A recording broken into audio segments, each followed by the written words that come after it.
Welcome to another weekend edition. My name is Peter Reznicek from ShadowTrader.net. If you recall from last week's show, the title of that show was talking about how I felt the market had propensity to move higher into the end of the year. I kind of still think that's happening, and we certainly went up this week. But if you were trading actively this week, I think you'd have to agree with me. It was a very difficult week to trade. There was an immense amount of back and forth. And I want to show you under the hood in today's show what was actually causing that back and forth. We're going to look at things from a technical perspective. We're going to look at things from a sector divergence perspective and also from a market profile perspective. We're going to see where all those signs point to as far as what could be happening next week. All right, all that and much more in today's weekend edition. As always, let's kick off the show with our week in review, starting, of course, with ruling reasons. And when I show you these ruling reasons right here, I want you to be thinking chop and indecision, and that is the theme of this whole show because, as I was saying in the intro, that's what we got all week. And look at these headlines that were so two-sided. Most importantly, on Wednesday, an outfit called The Information, that's the name of it, claimed that Microsoft lowered their AI software sales quotas. Apparently it wasn't true because 2 hours later they retracted the headline. Volatility ensued, of course, down and up. Thursday, back-to-back look above and fails. That's an important one. I'm going to be touching upon that very closely when we get into the market profile segment of the program. There was also a Senate bill that blocked China chip export restrictions. All of this was causing two-sided trade during the course of the week. And then on Friday was the big Netflix news. Netflix was the victor in the bidding war for Warner Brothers Discovery, and the stock gap down further on that. Obviously, that's typical. The acquirer usually comes down. The acquiree moves up. Netflix moved down to about $98 pre-market, then rallied to 105 during the course of the trading day, and then fell back down to about 100 by the end of the session. So a lot of back and forth in Netflix. Let's take a quick look at the numbers in terms of what exactly was happening this week. Remember, the theme is the divergence, and I'll show you some charts later on in the program that'll flesh this out for you a lot clearer. But regardless, as I was saying before, everything up on the week, but kind of marginally. Notice that the S&P didn't even gain 1 whole percentage point from the Monday open to the Friday's close. NASDAQ fared a little bit better. Russell was pretty good as well. Talked about the Russell last week, that the IWM on a pullback was probably the play. That turned out to be correct. And you can see here, tech, financial, strong, healthcare, weak. That's the perfect example of the push-pull, right? You have a very large sector here in healthcare, big chunk of the market, fighting against financials, right? Moving in two directions, etc. Discretionary industrials, communications, good. And then the smaller sectors were mostly negative. Here's where things also got really shaken up a bit. Bonds yields inverse, no change there. That's obvious. But VIX down about 15%. Volatility came in. Obviously, market sideways to up will do that. Gold had about a flattish week. There was some back and forth, but we're just kind of holding that 4250. That was the key level for the week. And what I see gold doing here is it just keeps consolidating at different levels that are higher. Like 4,000 could be the number, then 4,100 is the number, now it's 4,250. It just finds these round numbers that it likes, and it kind of sits there for a while. And that, my friends, by the way, is very, very lucrative if you're doing the covered call trade on the futures that I've been doing, which is just a fantastic rinse repeat trade. And as long as that gold stays sideways to up, it continues to work. Crude back up above the 60 handle, right? We talked about that as well, where anything under that 60 tends to be a buy point. And Bitcoin had a very difficult week, down about 2% on the week. It lost the 90,000 handle. Actually, it was in the low 80s, rallied a bit up to about 90, 91K, and ended the week down at about 89. All right. That's our weekend review. Real quick, before we get into what's really going on and I show you the technical picture of all this in terms of charts, I want to point out what's going on at ShadowTrader. The holiday sale is on. We just kicked this off this week. So big sale as far as the trading rooms and the indicators that we sell on our site. 30% off all trading rooms. That code is advisory30. So if you check out on our website, you want to join live trading suite, which is stocks and options room and futures room, or you want to trade with me, which is the weekly options room. All of those rooms are now 30% off until the end of the month. And then we've also got a sale going on all of our indicators. So that would be weighted AD and iceberg tick and all that stuff, especially weighted AD and iceberg tick. I cannot recommend those enough. I really feel like they are the holy grail of market internals. And now until the end of the month, those are 20% off with the code SCRIPT20. So we've spent a little bit of the program already talking about fundamental factors, ruling reasons that had the market trading in a very two-sided manner. How did all of that play out on the daily charts of the S&P and the NASDAQ 100? That's what we're going to look at right now. Let's take a look at this S&P daily. So moving over to here, we talked a bit about the pinch last week, how it actually pinched down, gave a false signal to the downside. Not really a false signal, but here's where all that sector rotation was happening. We talked about that last week. We had the pinch down, but a true pinch should last more than just 4 or 5 sessions. And you see the 8 EMA pinched right back up and gave basically a short signal and then a long signal. So kind of difficult to deal with there. We did get a definitive trend line break late last week, right? We have 5 sessions here that are above the trend line. But again, look at how it traded. And this is what's really, really key in terms of this daily S&P. Look at the bars. We crossed the trend line and then what? Doji, doji, green candle, hammer, inverted hammer. So right off the bat, you can see how the shape of the daily bars and their size and how everything's been playing out. It's just a lot of two-sided trade. Are we higher? Yes. Are we potentially crawling our way back to the all-time high or just being higher into the end of the year? Yes, that thesis is still intact, but it's not really a market that's showing a lot of assertiveness in terms of how these buyers are acting because it's a lot of two-sided trade and you're just kind of grinding up as best you can. All right, let's take a look at the NASDAQ 100. Similar chart. If you recall from last week, I had this level drawn in right here that's just under the 26,000 level in the NDX. I just wanted to point that out that the 100% retracement is now complete. The pinch happened here, but again, a lot of the same action. The candles are kind of the same. I would say you had a little bit more body to the candles here because remember that last week we started to see a little bit of the flip back into the technology trade and out of some of those sectors that helps the NASDAQ 100. But really the picture is the same. We got the pinch and a lot of small body candles and we ended the week on an inverted hammer. As I always say, I'm not a big hammer player. I don't put a lot of weight into these shadows on the upside unless they're on longer time frames such as weeklies or monthlies, but something to think about regardless. When I get deeper into the program, talking about market profile, etc., or even right here, just looking at the daily charts, right? This isn't how you want to kind of end when you're kind of breaking out of a balance area. And we're going to get into that shortly when we get into the profile. But bottom line is here, I thought the market should have been a little bit more definitively up into the end of the week, especially on Friday, and really just didn't do a whole lot. As you see on the NASDAQ 100 candle, look at how small the body is. I know a little bit of it, is obscured by the yellow line, but there's not much body below that. You can see the shadows on either side. So markets that are higher confidence will have bigger body candles, meaning that you open at a low, close at a high, and you have expansion of range. And right now the market is really lacking that sort of expansion of range because it seems like it's a very two-sided kind of grinding to the upside situation.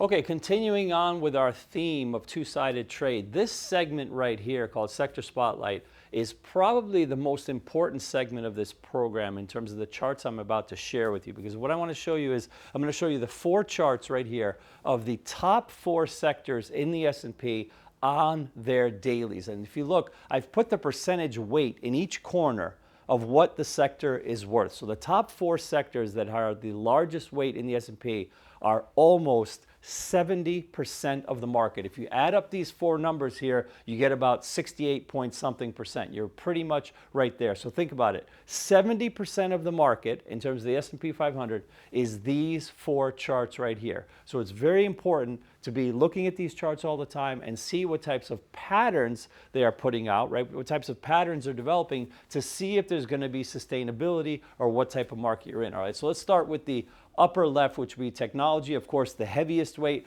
34.6% of the market. Got here, down, pinch up, and again, small body candles, no major expansion of range, right? You would expect if the market was stronger, we should get some expansion of range, bigger body candles to the upside, but it's kind of just a slow grind. You do have the pinch, so you have the bullish signal, but just kind of grinding. All right, let's move over to financials here, XLF. A lot of choppy action. I don't put too much weight on the 821 because it kind of goes both ways here. You had a pinch here, almost pinch here. So then the pinch down here, pinch here. I think main thing to pay attention to in terms of the XLF financials is that it topped out twice, Thursday and Friday, as you can see right here, back-to-back topping out at the resistance around the 54 level. So that's going to be the key level to get through. This is very, very important, right? All of this stuff is actually what makes up the market, and it is really at the heart of what I like to refer to as context. Remember, my mentor in the market profile, James Dalton, always famously said that most traders fail because they're price-based. They only look at price. They don't deal in context or contextual clues, nuance, etc. And that's extremely important.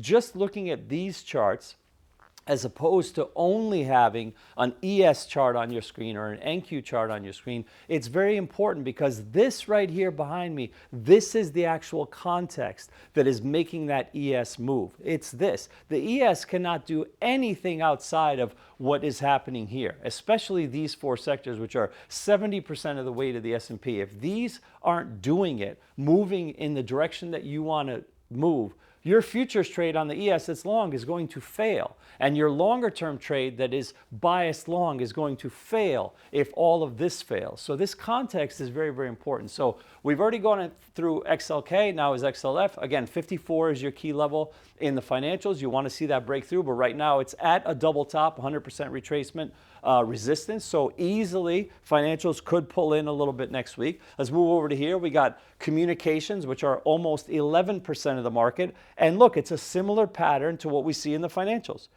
100% retracement right at a resistance point. So could we come back from that 117? We certainly could, right? And consumer discretionary XLY, about 10% of the market, didn't make the full retracement, but also a little bit overbought. But look at the candles here, right? No, just one expansion of range on Wednesday, and then the rest of it kind of choppy, right? So pay attention to this stuff next week. I like to have a lot of this on the screen at the same time. I always have, at the very least, technology on a 15-minute and financials on a 15-minute on my screen at all time, because just those two, if you put it together, look at how much weight is there. You know, you got 35% plus the 13, right? You're pushing almost half the market right there just between these two sectors. So this is very, very important stuff to pay attention to in your trading. And to me right now, it seems like it's just pointing to a little bit more chop, maybe even a little bit of backing away early next week, then potentially higher, especially given that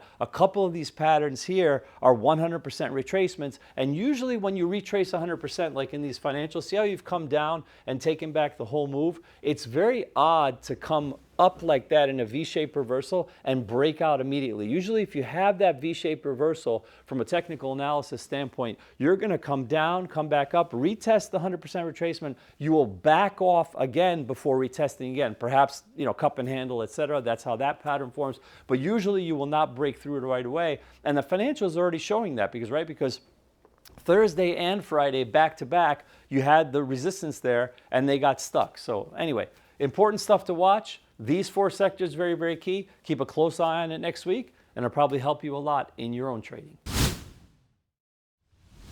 In keeping with the theme of a lot of two-sided trade happening in this market and trying to show you all sorts of clues and context that support that. Remember, it's not just about looking back. It's more importantly about how the market is acting so we can get an idea of what it's going to potentially do next week, right? Prices that are in motion tend to stay in motion. But if they don't have definitive moves in one direction where they basically reset value constantly, right? Markets just move from areas of balance to excess, balance to excess. And this market this week was really characterized by a lot of sort of balance that was just grinding higher. And I want to show you a couple of key nuances here on the market profile that I think will serve you well in the week to come. So this is a market profile chart of the ES, right, which are the E-mini futures on the S&P. That's what I use for profiling every single day. And basically every single yellow area is what we call the value area. That's where 70% of the futures volume went off that day in the ES, and the rest of it is the range. And the small stuff in between are the overnight ranges. So we always break out what we call the RTH range with the overnight session in the market profile. That gives us a lot of insight into what's going on by keeping those two sessions completely separate. So you'll notice here that what I've done here is I've boxed off these two areas in the profile. Why? Because they're balance areas. And balance areas are normal in the market. Balance areas are essentially when you have relatively equal highs and lows. You're kind of boxed in like this, and prices moving up and down in balance. This is actually healthy for the market because remember, the market's objective is to be as efficient as possible, meaning that it is going to distribute the greatest number of futures contracts to the greatest number of players, right? And that's what it's doing when it's in balance. Prices are essentially deemed fair, right? We call those prices fair when the market is in balance, right? So we had a lot of that balance earlier this week where you see here in the first box, notice that the highs are relatively equal and it goes down to those lows. And look at the yellow areas where the value was. The value was basically unchanged. Then you had a breakout of balance here. This would be Wednesday, but it was kind of a false break because that little red box there, if you zoom in, you can just see that little red box. That's where we closed. We didn't close out of balance. And this sets up what we call a look above and fail, where basically if you look above balance and then come back in, there are decent odds, actually quite strong odds, that you will rotate all the way back down to the low end of balance. Now that hasn't happened. And on Thursday, the market kind of did the same thing where it went up a little bit higher, again, potentially giving that look above and fail signal. But when it went higher, I felt that these two highs on Wednesday and Thursday were still close enough to each other that maybe the market was signaling to us that it was still in balance. So, okay, so that's fine. Balance area, balance area. So then Friday occurs, and what happens? We have a definitive break higher, very, very strong, right? The value is finally breaking away clean, right? We call that a clean break of value when it's not overlapping as opposed to these sessions. Notice how the yellow is here, here, and here, and here, overlapping. That's important, right? Tells you that the market is more balanced than excess. Friday, you get some excess. You push out to the upside, but where was the close and where was all the time spent? Look at the fat part of the distribution. Is it here in the lower section or is it up there in the higher section? It's in the lower section. And look at the higher section, how it gets very thin. That's kind of a form of like an excess high where there's sort of a selling tail on the top, right? This is important to note. The other thing that I noticed on Friday is, to me, it seemed like a relatively weak close. If indeed we had balance upon balance, where we had 3-day balance area, then followed by a 2-day balance area that was slightly higher, my take was, why wasn't the break on Friday more definitive? Why didn't the market go hard, stay up there, and close with the little red box higher up in here, closer to like the 6,900 area? I don't know the answer to that. Obviously, a lot of that is because of that push-pull with the sectors, etc. But these are important things to note, is that this market, from a buyer's standpoint, to me, is not all that healthy. All right, so what do we need to look at next week? Couple of key points. I've marked off these 4 numbers here, which are nothing more than just showing you where the market is doing what we call one time framing. One time framing is simply when the market makes a higher low each day. That's one time framing to the upside. If you're in a downtrend, you can be one time framing to the downside if you make lower high, lower high, lower high. These 4 sessions are all higher lows, which is bullish. Why do I mark that off? Because wherever you have potential to break one time framing, that's essentially a short in the market. And it's really extra interesting here coming into Friday, because look what happened at the low of Friday. I marked it off. I wrote B2B settlement /POC. That stands for back-to-back settlement and point of control. And this is obviously very nuanced, but it's important to note. What that means is that the settlement or closing value on Wednesday and Thursday was back-to-back, almost identical. See the red boxes? Red boxes are where the market closed, right? Futures closed. This is 4:15 p.m. Eastern. I know that they've adjusted further now and they close a little bit later, but I'm still using the old traditional 4:15 futures close, which works just fine. And then also back-to-back points of control. The point of control is just a fancy term for telling you at what price level in the ES the most amount of volume traded. And it's here, and they're right next to each other. And where is Friday's low? It's no surprise that it's very close to that. So bringing this into your narrative and looking forward, where's the short in the market? It has to be here under Friday's low for two reasons. One, because the cycle or dynamic, I like to say, of one time framing will break, meaning that you will no longer be making higher low, higher low, higher low.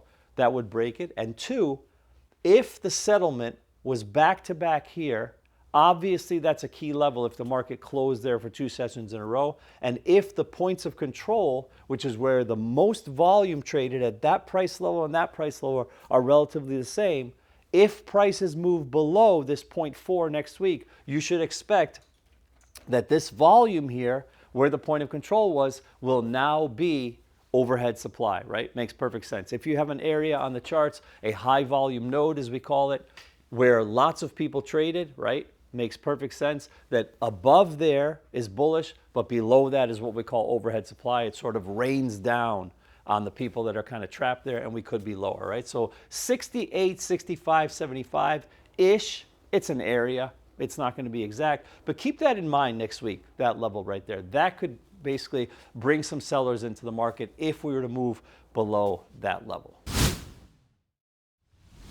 As you all probably know, especially if you're in my trading room, I am what's called a top-down trader. That means that I look at the broad market first, and I look at context, market internals, and I need everything to be aligned. If I'm going to be bullish, I need the broad market to be bullish, and I need that context to be bullish. So I'm going to show you two trade ideas here with the caveat that if the market stays bullish and we don't fall down, these should work, right? Most stocks will follow the broad market. That's why I've always felt that being a top-down trader is important, right? Let me show you two really interesting patterns. First one here is Duolingo. The stock's been really beaten up. Large earnings gap back here. The dates really don't matter. And look at this consolidation since the earnings gap. You've come down, made a low around 166 rather, and balancing to higher, and now look what's happening with price.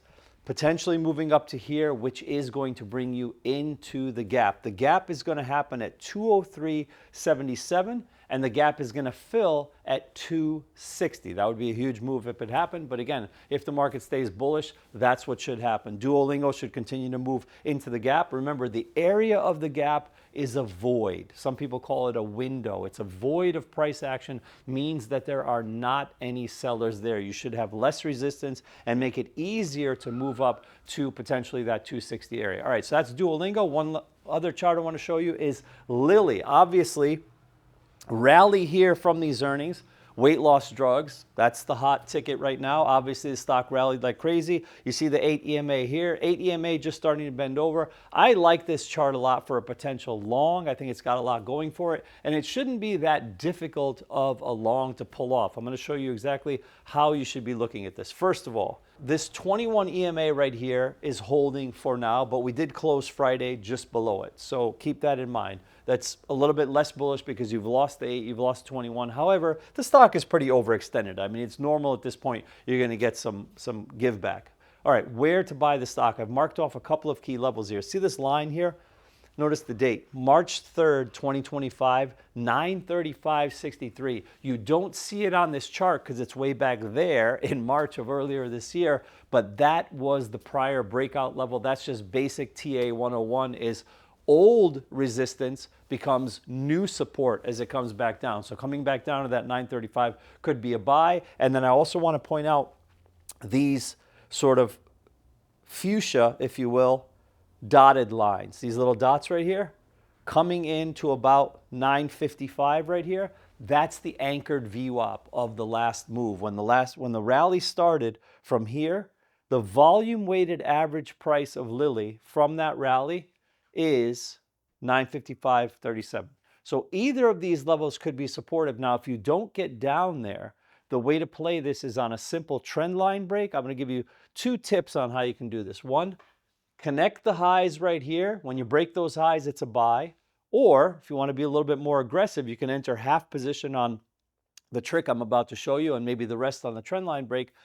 If Lilly has another move lower, what you want to be doing is you want to be entering on the retest, or coming back in, I like to call it, of the prior day's range. So for instance, let's say that you move down on Monday below this candle. When you re-enter the range of the Friday candle, that can be a buy, basically. It's even better if it happens on a gap down, but regardless, even if there's just if we open up flat and we just move lower, notice that you've already been 1, 2, 3, 4, 5, 6. That would be your 7th day lower. Markets generally move in odd numbers, so that could be a trick to use. Remember, come down, then move up into the Friday's range, put a buy stop maybe 50 cents, let's say, above the low of Friday's range, and it's a buy there. That could be a partial, and then the real signal is going to be obviously on the trend line break. Just connect those highs, and once you cross that, you could go higher. And last but not least, remind you of the caveat that I said when I started this segment: if the market is still bullish. And we don't know that. It's kind of shaky right now. There's a lot of two-sided trade right now. I feel like the market feels tired. We should be bullish into the end of the year. We'll see. We also have an FOMC coming up on Wednesday, so that could shake things up. But again, if the market stays bullish, these are two patterns that I think are winners: Duolingo and Lilly. Before we wrap, let's take a quick look at economic data and earnings for next week. Earnings season is, of course, tailing off. There's still a couple of big names happening. Economic data is now coming a little bit more into focus now that the government shutdown is over. Some data, if you notice, is still delayed, interestingly enough. But we are going to get JOLTS job openings on Tuesday, and then GameStop is going to report, for those of you that are into those meme stocks and whatnot. This is the big one, however, Wednesday. FOMC decision. We didn't do a Fed watch in today's program, but correct me if I'm wrong, I think it's about 86% chance. I think that's the odds that we're going to get the quarter point cut on Wednesday. Obviously, if we do not, I think the market will hate that. So we'll see what happens. And of course, don't forget, the press conference is always very, very key. That's where we see what Jerome Powell has to say, and the market usually keys off of that. So big one on Wednesday, Fed decision. Oracle is also reporting. That's also important. And Thursday gives us the usual continuing claims, initial claims. We are going to get a PPI number as well. And Costco and Lululemon are going to be reporting. I'd pay a lot of attention here to Costco, obviously, being such a big, important retailer. That's going to be important,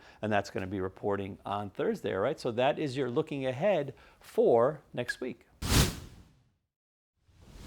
And that's my show for this week. Thank you so much for spending a little bit of your weekend with me. I always appreciate everybody's support. Remember, if you can, please hit the like and subscribe button, and also the little bell icon to be notified whenever ShadowTrader posts new content. Also a reminder, the ShadowTrader holiday sale is on for the entire month of December. So 30% off the trading rooms, live trading suite, and also my room, which is weekly options, and 20% off all the indicators. I've put the script codes down into the description below if you forgot them from earlier in the show. All right, let's recap what we talked about a little bit in terms of fundamentals, technicals.